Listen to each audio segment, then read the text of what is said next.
है कि sodium crystallizes in a BCC unit cell. Calculate the approximate number of unit cells in 9.2 gram of sodium और atomic mass of sodium 23U दे दिया है। तो अब हमको ये देखना है कि BCC में कितना नंबर ऑफ सोडियम एटम आएगा। ये देखें, BCC का मतलब क्या हो गया, बॉडी सेंटर्ड। तो BCC का मतलब ये यूनिट सेल आप लिखें, ये यूनिट सेल, और इस यूनिट सेल में कॉन्स्टिट्यूएंट कंपोनेंट कॉर्नर्स पर होंगे और अलावे उसके बॉडी के सेंटर में होंगे। इसी को आप बोल दिए BCC। और जितना भी एटम्स है वो सभी सोडियम के ही एटम्स हैं। तो number of sodium atom, number of sodium atom in one unit cell becomes equal to what. तो कंट्रीब्यूशन देखें, 8 कॉर्नर्स पर 1/8 का कंट्रीब्यूशन, और पूरे बॉडी के सेंटर में एक एटम जो दूसरे यूनिट सेल को कंट्रीब्यूट नहीं कर रहा होगा, तो कितना हो जाएगा 2। यानी number of sodium atom in one unit cell is 2। अब हमको ये देखना है कि जितना मास दिया गया है, गिवन मास क्या है, गिवन मास क्या है। तो गिवन मास है 9.2 ग्राम। इसमें नंबर ऑफ एटम्स कितने होंगे ये हमको देखना होगा।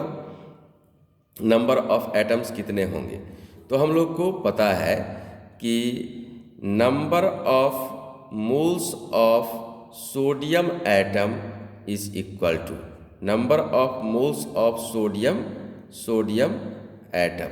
Number of moles of sodium atom is equal to क्या लिख सकते हैं, weight given in gram, weight given in gram divided by gram atomic mass, divided by gram atomic मास।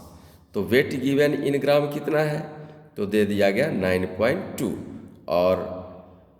और इसका ग्राम एटॉमिक मास, तो सोडियम का ग्राम एटॉमिक मास हो जाएगा 23 ग्राम। ठीक है, तो ये हम लिख सकते हैं 9.2/23 is the number of moles of sodium atom. Then the number of sodium atom is equal to what? तो number of sodium atom is equal to क्या हो जाएगा, तो number of moles of sodium atom, number of moles of sodium atom multiplied by Avogadro number। एक मोल में 6.022 into 10⁻23 atoms होंगे। तो जितना मोल है उसको 6.022 इंटू 10⁻23 से मल्टीप्लाई कर देंगे तो वो कितना निकल जाएगा, नंबर ऑफ सोडियम एटम। तो नंबर ऑफ सोडियम एटम कितना हो जाएगा, तो 9.2/23 इंटू 6.022 इंटू 10⁻23। तो ये इतना आ गया नंबर ऑफ सोडियम एटम। लेकिन एक यूनिट सेल में कितना सोडियम एटम है, 2। ये तो बेसिक कॉन्सेप्ट को रिलेट किया, इतना तो हम लोग बेसिक कॉन्सेप्ट से कैलकुलेट कर लिए कि मास, टोटल मास कितना दिया हुआ है और सोडियम एटम का एटॉमिक मास कितना है, उससे number of mole of sodium atom निकाल लिए।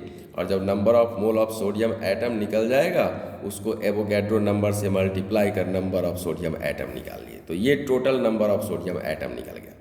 अब हमको ये देखना है कि एक यूनिट सेल में सोडियम एटम का संख्या कितना है, 2। एक यूनिट सेल में सोडियम एटम का संख्या है 2। तो इतना नंबर ऑफ एटम अगर है तो इसका हाफ यूनिट सेल हो जाएगा, क्योंकि एक यूनिट सेल में 2 एटम। देखिए 2 एटम है तो एक यूनिट सेल में है, 4 एटम होगा तो 2 यूनिट सेल में होगा, 10 एटम होगा 5 यूनिट सेल में होगा, 20 एटम होगा 10 यूनिट सेल में होगा। यानी जितना एटम होगा उसका आधा यूनिट सेल होगा। यानी आप कह सकते हैं number of unit cell, number of unit cell is equal to number of sodium atom divided by 2। तो नंबर ऑफ सोडियम एटम कितना आ गया, 9.2 into 6.022 into 10⁻23 divided by 23 and it is divided by 2। ठीक है, तो ये आ गया नंबर ऑफ यूनिट सेल जो हमको कैलकुलेट करना था कि यूनिट सेल 9.2 ग्राम में कितने होंगे। तो 9.2 ग्राम में इस संख्या में यूनिट सेल होंगे।